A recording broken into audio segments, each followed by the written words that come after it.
प्राचीन समय में विद्यार्थी गुरुकुल में रहकर ही पढ़ा करते थे। बच्चे को शिक्षा ग्रहण करने के लिए गुरुकुल में भेजा जाता था। बच्चे गुरुकुल में गुरु के सानिध्य में आश्रम की देखभाल किया करते थे और अध्ययन भी किया करते थे।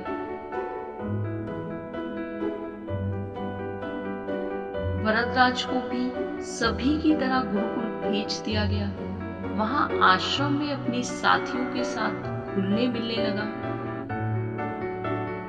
लेकिन वह पढ़ने में बहुत ही कमजोर था।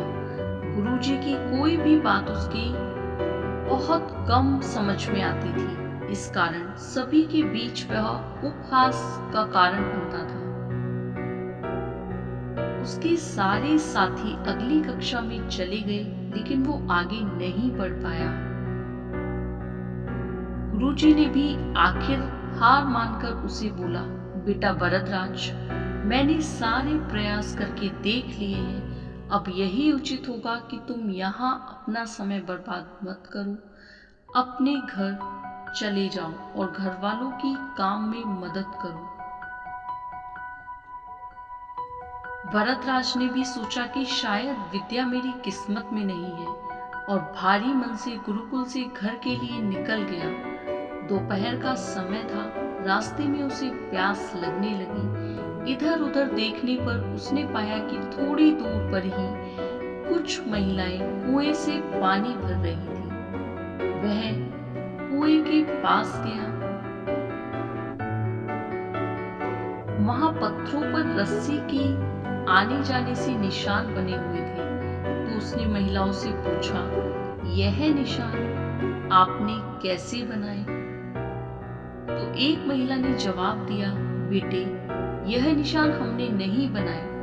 यह तो पानी खींचते समय इस कोमल रस्सी के बार बार आने जाने से ठोस पत्थर पर भी ऐसे निशान बन गए हैं। वरदराज सोच में पड़ गया। उसने विचार किया कि जब एक कोमल रस्सी से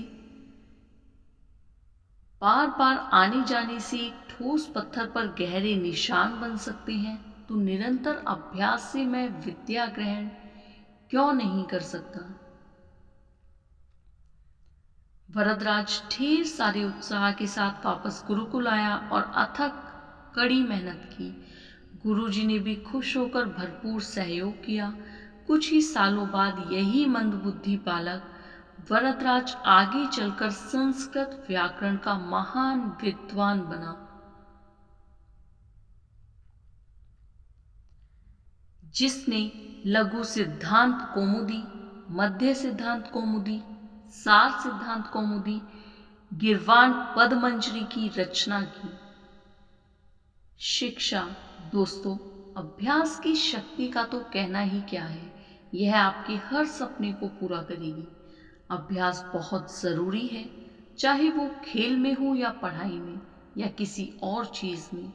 बिना अभ्यास के आप सफल नहीं हो सकते हो। अगर आप बिना अभ्यास के केवल किस्मत के भरोसे बैठे रहोगे, तो आखिर में आपको पछतावे के सिवा और कुछ हाथ नहीं लगेगा।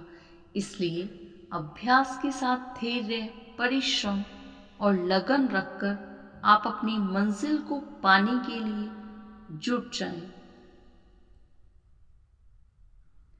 Thanks for watching. Please don't forget like, share and subscribe.